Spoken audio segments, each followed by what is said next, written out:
Pakistan democratic party کے مرکزی senior نائب صدر بشارت مرزا نے اپنی رہائشگاہ مرزا ہاؤس پر سالانہ دعوت حلیم کا اہتمام کیا، جس میں وفاقی اور صوبائی وزراء، سیاسی اور مذہبی جماعتوں کے رہنماؤں سمیت زندگی کے ہر شعبے سے تعلق رکھنے والی ممتاز شخصیات نے بڑی تعداد میں شرکت کی۔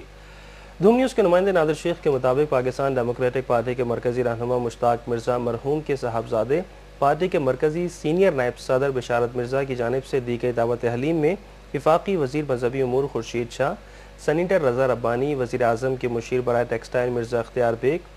صوبائی وزیر آئی ٹی رضا ہارون، مسلم لیگ نون سندھ کے صدر سید غوث علی شاہ، صوبائی رہنما Nehal Hashmi, Saleem Zia, A N P Sindh کے صدر شاہی سید، قومی اخبار میڈیا گروپ کے سی ای او الیاس شاکر، وزیر اعلیٰ سندھ کے معاون راشد ربانی، وقار مہدی، مرکزی جے یو پی کے صدر صاحبزادہ ابوالخیر محمد زبیر، جے یو آئی کے مرکزی رہنما عبدالکریم عابد، قاری شیر افضل، سینئر سیاستدان نفیس احمد صدیقی، قومی اخبار کے چیف رپورٹر صابر علی، پاکستان تحریک انصاف کے مرکزی رہنما ڈاکٹر عارف علوی، نعیم الحق جماعت اسلامی کراچی کے رہنما پرویز مسلم، سابق وفاقی وزیر اقبال حیدر، سابق ڈپٹی اسپیکر سندھ اسمبلی باری جیلانی، پیپلز پارٹی کراچی کے رہنما سید نجمی عالم، حبیب میمن، عزیز میمن، پی ڈی پی کے رہنما ارشد مرزا، ایم احمد شیخ، عبد المجید قریشی، ارتضا بیگ سمیت دیگر شخصیات نے شرکت کی۔ منطق یہ بات کہتی ہے کہ اگر آپ کسی صوبے کے حدود کو تبدیل کرنے جا رہے ہیں تو پہلے آپ 2/3 اکثریت صوبائی اسمبلی میں حاصل کریں اور پھر اس مسئلے کو آپ وفاق کے اندر لے کے آئیں۔ یہ تو وہی پرانا سینٹرسٹ مائنڈ سیٹ ہے کہ جی اسلام آباد صوبوں کی حدود تبدیل کر سکتا ہے۔ میں نہیں سمجھتا کہ وفاقی پارلیمان کو یہ حق حاصل ہونا چاہیے کہ وہ کسی صوبے کی حدود کو تبدیل کرے بغیر اس صوبائی اسمبلی کی 2/3 کی اکثریت۔ انشاءاللہ اس سال جو بجٹ ہے ہم پہلی مرتبہ مئی میں لے کے آ رہے ہیں اور اس کو تھارولی ڈیبیٹ ہوگا اور اس کے بعد یہ جون میں جا کے پاس ہو جائے گی۔ سیکنڈلی اس کے بعد جون کے بعد ہمیں بیٹھ کے آئندہ الیکشن کے اوپر عمل تیار کرنا پڑے گا۔ اس میں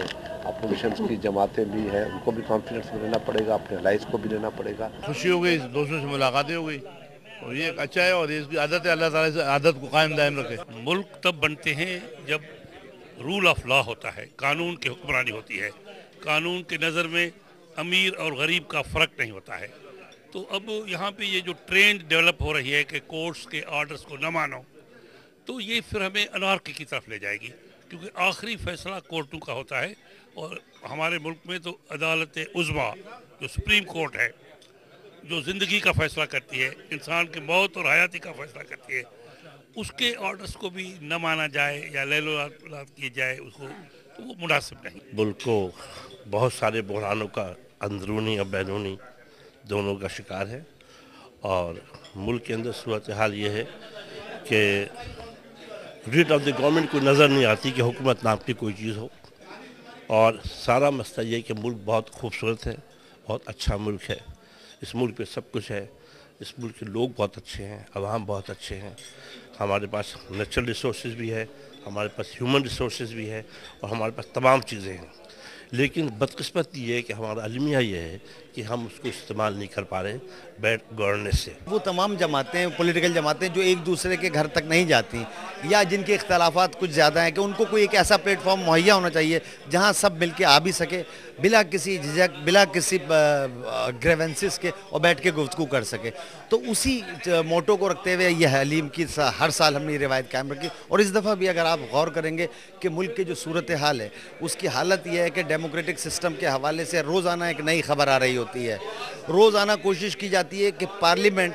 جو میں سمجھتا ہوں مدر انسٹیٹیوشن ہے تمام اداروں کا، اس کے لیے کوشش کی جا رہی ہوتی ہے کہ اسے کمزور کیا جائے۔ تو میری کوشش تھی کہ اس جگہ پر آ کے دوست اس بارے میں ڈسکس بھی کریں، اور ایک یونانیمسلی چیز ڈیسائیڈ ہونی چاہیے کہ مدر